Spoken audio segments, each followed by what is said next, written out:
The Elephant Island Chronicles. Presence. Unblessed Silence. By Conrad Hannon. Narration by 11 Labs. Unblessed Silence. Sarah's fingers traced the edges of the thick, leather-bound tome before her, its pages yellowed with age and smelling faintly of dust and forgotten whispers. The library around her stood silent, a cathedral of knowledge bathed in the dying light of day. Outside, the small town settled into its evening routine, but time seemed to stand still within these walls. The soft ticking of an old clock on the wall punctuated the silence, each second stretching into eternity. Sarah's pale, gaunt face remained fixed on the book, her eyes glazed over, lost in a world far beyond the printed words before her. The weight of unspoken burdens hung heavy on her slender shoulders, invisible to the world but all-consuming in her mind. Suddenly the stillness shattered. Achoo! Sarah's sneeze echoed through the empty aisles, bouncing off shelves and returning to her like an accusation. She glanced around nervously, half expecting a chorus of "bless you" to follow. But there was no one. No kindly librarian, no fellow reader, not even a passerby to acknowledge her moment of humanity. The silence that followed felt oppressive, almost mocking in its totality. Unbeknownst to Sarah, her sneeze had awakened something that had long lurked in the shadowy corners of the library. A small, impish figure materialized above her head, invisible to mortal eyes but very much present in the realm between worlds. This demon, for that is what it was, had been trapped in this dull purgatory for what felt like eons, bored out of its mischievous mind and desperately seeking entertainment. The demon's eyes gleamed with newfound purpose as it regarded Sarah. Well, well, it mused to itself, its voice a dry whisper that would have sounded like the rustling of pages to human ears. What have we here? A lonely soul, unblessed and unprotected. How delightfully convenient. It circled Sarah's head, studying her with growing excitement. You know, the demon continued its internal monologue. In the old days, they said a sneeze was the soul trying to escape the body. But if no one's around to bless you and keep that soul in place... It trailed off, a wicked grin spreading across its face. I suppose that's as good as an invitation, isn't it? The demon cackled softly. After all, I'm not one to pass up an open door. And this one? It gestured dramatically at Sarah. This one's practically begging to be possessed. The demon dove towards Sarah with a theatrical flourish, fully expecting to slip into her body as easily as a hand into a well-worn glove. Prepare yourself, mortal, it gloated. You're about to experience a whole new kind of... The demon's boast cut off abruptly as it breached the threshold of Sarah's consciousness. Instead of the warm, welcoming vessel it had anticipated, the demon plunged into a maelstrom of shadows and whispers. The landscape of Sarah's mind was no empty stage waiting to be filled, but a dense, twisting labyrinth of dark thoughts and half-formed fears. Disoriented, the demon tried to regain its bearings, but every attempt to move seemed to pull it deeper into the maze. Fragments of memories flashed by, a child alone on a playground, a teenager staring at a bottle of pills, a young woman curled up in bed, curtains drawn against the world. What? What is this? The demon sputtered, its confident demeanor crumbling. This isn't right. This isn't how it's supposed to be. A deep, resonant laughter echoed through the mental landscape, sending chills down the demon's non-corporeal spine. The shadows seemed to coalesce, forming a massive, menacing presence that dwarfed the now trembling intruder. Well, well, a voice rumbled, mirroring the demon's earlier mockery. What have we here? A lost little imp, stumbling where it doesn't belong. The larger presence solidified, revealing a demon of far greater power and malevolence. Its eyes gleamed with cold amusement as it regarded the smaller entity. You thought you found a lonely host, did you? The greater demon asked, its tone dripping with condescension. How adorably naive. The opportunistic demon, now realizing the grave error of its judgment, attempted to backpedal. There seems to have been a misunderstanding, it stammered. I'll just be on my way and leave you to your whatever this is." But as it tried to retreat, the demon found itself trapped, unable to break free from the larger entity's oppressive aura. "Oh, I'm afraid it's far too late for that," the greater demon chuckled. "You were so eager for a new toy. Now play." With a gesture, the larger demon plunged its unwitting guest into a whirlpool of Sarah's most painful memories. The smaller demon found itself experiencing firsthand the crushing loneliness of countless solitary nights, the aching despair of feeling invisible in a crowded room, and the gnawing inadequacy that came with every perceived failure. "Stop!" the lesser demon cried out, overwhelmed by the intensity of the emotions. This is too much." The greater demon's laughter echoed once more. "Too much? But we've only just begun. You don't know what you've stumbled into, do you?" As the onslaught of memories continued, the opportunistic demon's earlier bravado crumbled. It had underestimated the power of its host and the sheer depth of her suffering. "Why?" it managed to ask between waves of borrowed anguish. "Why stay in someone so broken?" The larger demon's response was chillingly calm. "Because there is no one here to say bless you, no one to save her, no one to even notice her pain." It leaned in close, its voice dropping to a whisper. "And that, little one, is the most exquisite feast." In that moment, the lesser demon felt something it had never experienced before: sympathy. Or perhaps it was simply the fear of shared suffering. Either way, it made one last, desperate attempt to flee. But escape, it found, was impossible. The gravity of the larger demon's hold was absolute, reinforced by years of feeding on Sarah's despair. The opportunistic demon realized, with growing horror, that it was now condemned to remain here, trapped in this internal hell of unspoken pain and silent battles. "Welcome," the greater demon said with a smile that held no warmth, "to the real hell." As if to punctuate the moment, Sarah sneezed again. The sound echoed through the library, louder this time, almost desperate in its plea for acknowledgement. But just like before, it went unanswered. In the physical world, barely a minute had passed. Sarah blinked, momentarily disoriented, and glanced around the still empty library. The clock on the wall continued its relentless march, indifferent to the war raging behind her eyes. A librarian, making her final rounds before closing, noticed Sarah sitting alone. Concern flickered across her face as she approached. "Are you all right, dear?" she asked, her voice barely above a whisper in deference to the library's hushed atmosphere. Sarah looked up, managing a faint smile that never quite reached her eyes. "Yes," she replied softly, "just allergies." The librarian nodded, seemingly satisfied with the explanation, and continued on her way. As her footsteps faded, the library returned to its eerie quiet. Outside, a gentle rain began to fall, its soft patter against the windows providing a soothing counterpoint to the relentless ticking of the clock. Sarah turned her gaze to the rain-streaked glass, her reflection a pale ghost against the darkening sky.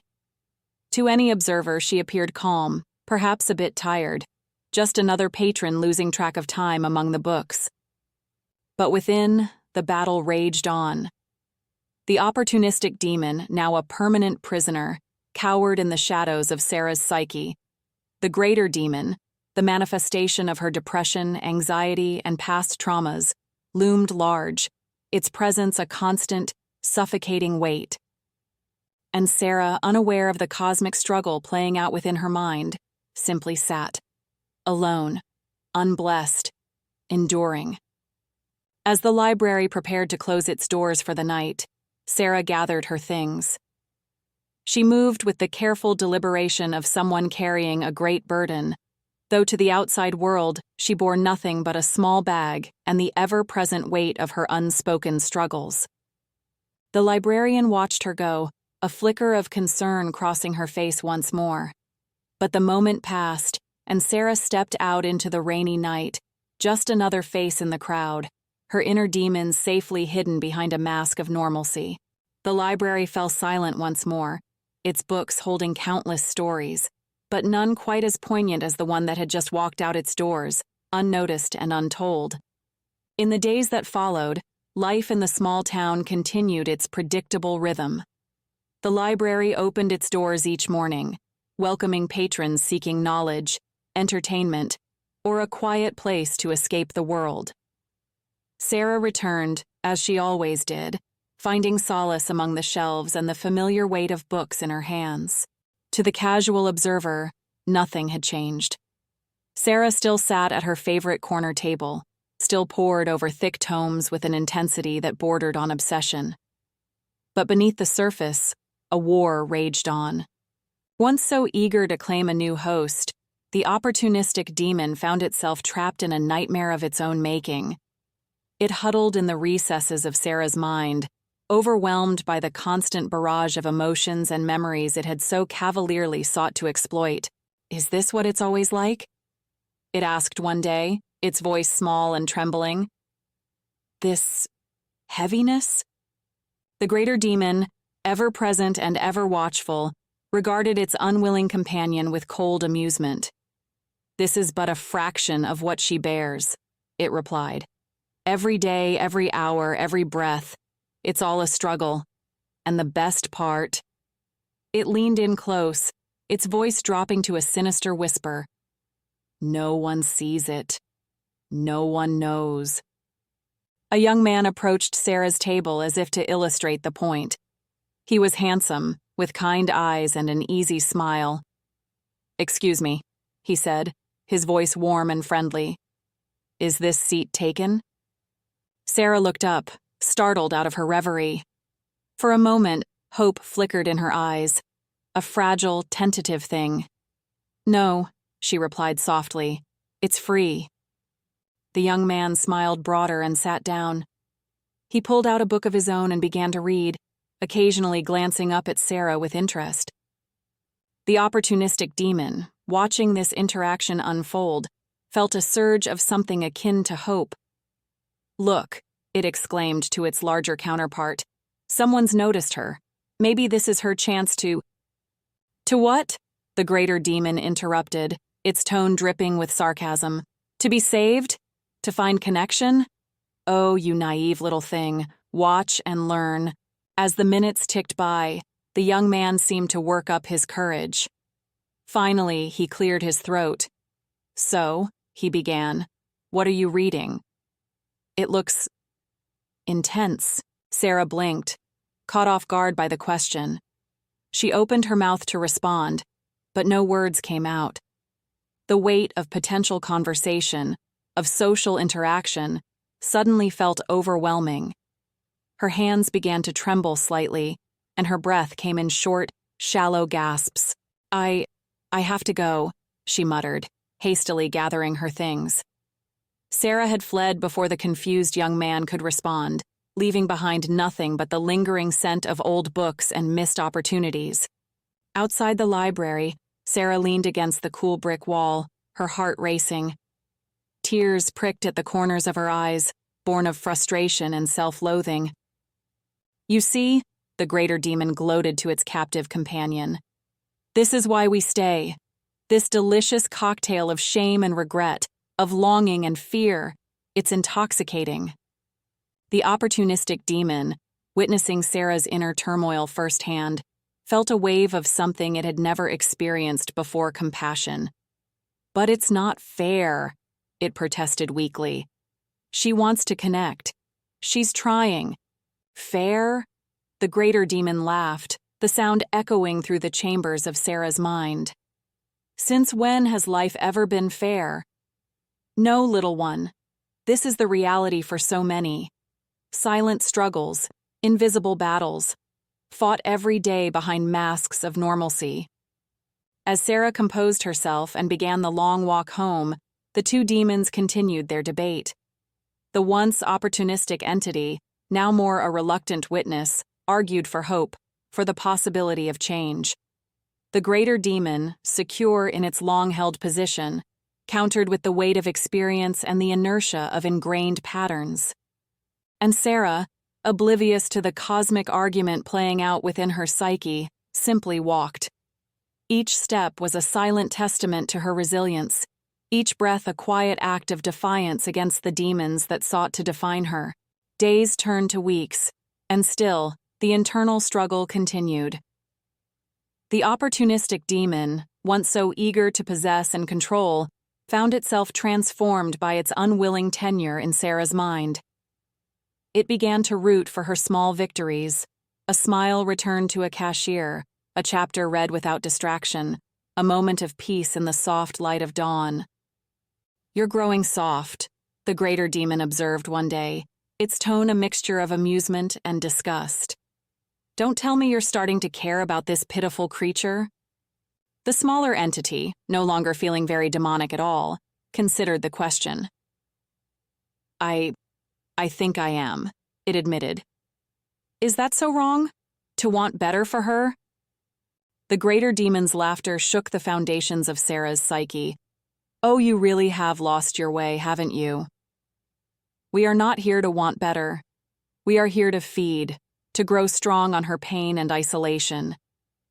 "But what if—" The smaller being began, then paused, gathering its courage. "What if we could help her instead? What if together we could—" Its words were cut off by a snarl of rage from the greater demon. "Help her? Have you forgotten what we are? We are the shadows in the night, the whispers of doubt, the very embodiment of human frailty and fear. We do not help. We do not heal. We consume." As the two entities argued, their conflict began manifesting in Sarah's conscious mind. She found herself torn between moments of unexpected optimism and crushing waves of despair. The dichotomy was exhausting, leaving her more isolated than ever as she struggled to understand her rapidly shifting emotional landscape. One particularly difficult evening, Sarah returned to the library long after closing time. As a frequent and trusted patron, she had been given a key for after-hours access, a gesture meant to be kind, but one that often enabled her self-imposed isolation. She sat at her usual table, surrounded by stacks of books, their spines a testament to her wide-ranging interests and her desperate search for something. Answers, perhaps. Or escape. Or simply a moment's peace from the constant turmoil in her mind.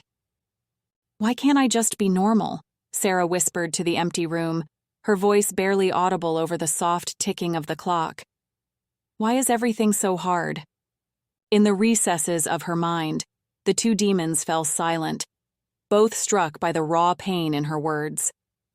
For the first time, the greater demon seemed to hesitate, its certainty shaken by the depth of Sarah's despair. The smaller entity, emboldened by this moment of vulnerability, spoke up.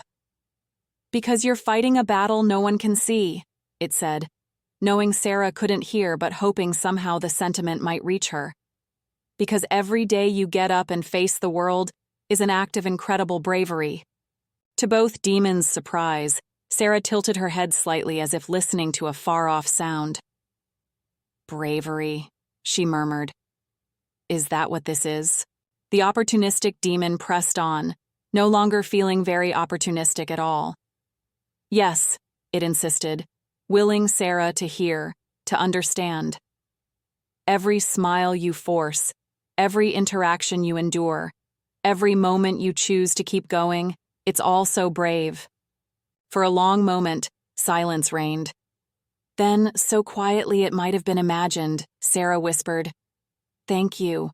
The simple phrase hung in the air, a fragile thing full of possibility. The greater demon recoiled slightly as if burned by the unexpected gratitude. The smaller entity, now more a spark of hope than a demon, felt a surge of warmth. "Did you hear that?"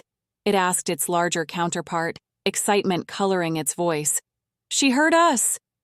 She understood. The greater demon, however, was quick to reassert its dominance. "A momentary weakness," it growled. "Nothing more. Do not forget your place, little one. We are not here to inspire or uplift. We are the darkness that consumes, the doubt that paralyzes." But something had shifted. The spark of hope, once ignited, refused to be extinguished. It danced through Sarah's consciousness, illuminating corners long shrouded in shadow. As dawn broke, Sarah stirred from her unintended vigil, painting the library windows with soft golden light. She blinked, disoriented, then slowly began to gather her things. But as she reached for the last book, her hand hesitated. It was a slim volume, its cover faded and worn. "The Power of Human Connection," the title read. Sarah couldn't remember pulling it from the shelves, but something about it called to her. With a small, almost imperceptible nod, she added it to her bag. Sensing a threat to its long-held dominion, the greater demon roared in protest. "Leave it!" it commanded, its voice echoing through Sarah's mind. "You don't need false hope. You don't need anyone. You have me. You'll always have me." But for the first time in as long as she could remember, Sarah felt a flicker of defiance. "Maybe," she whispered, her voice gaining strength with each word. "I don't want to be alone anymore." As Sarah stepped out of the library and into the new day, the two entities within her waged their fiercest battle yet. Fueled by years of feeding on Sarah's despair, the greater demon fought with all its considerable might to maintain control. It conjured memories of past rejections, cruel words, and colder silences, and all the times the world had proven itself harsh and unforgiving. But the smaller entity, no longer a demon but a growing spark of resilience, countered each dark memory with a reminder of Sarah's strength. It highlighted the kindness she had shown others even in her darkest moments, the beauty she had created in her solitude, and the potential that still lay dormant within her. Sarah, caught in the crossfire of this internal war, walked through her day in a daze. She felt like she was being pulled in two directions, each step a monumental effort of will.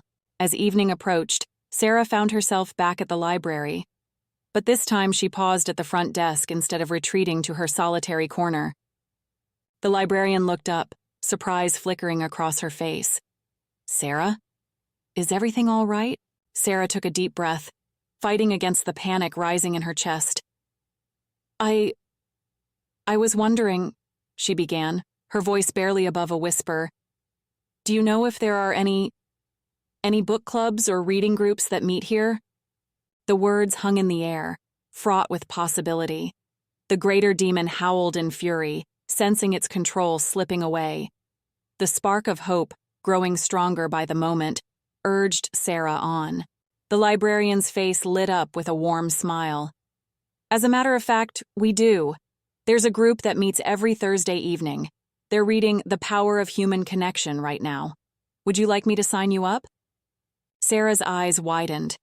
The very book she had impulsively borrowed was the group's current read. Coincidence? Or something more? Yes, Sarah said, her voice growing firmer.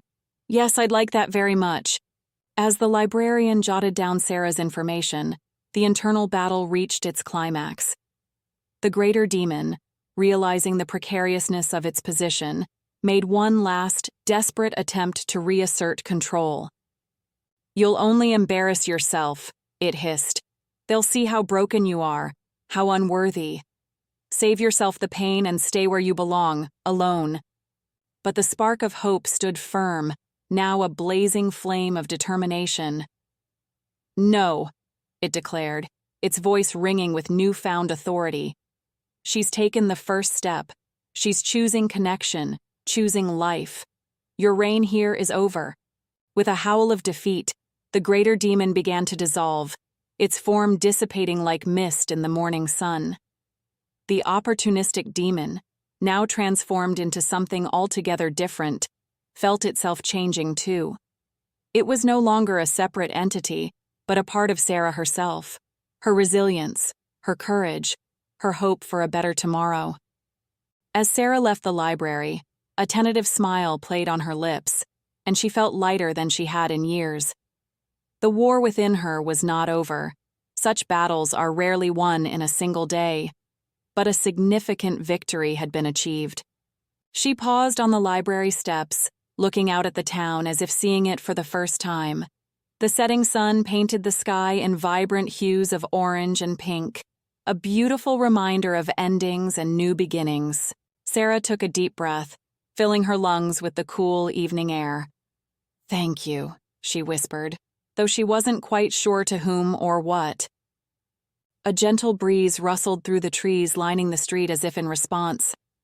And for the first time in longer than she could remember, Sarah sneezed. "Bless you," came a voice from behind her. The end. From all of us here at the Elephant Island Chronicles, we hope you have enjoyed this original short story by Conrad Hannon. Until next time, stay gruntled.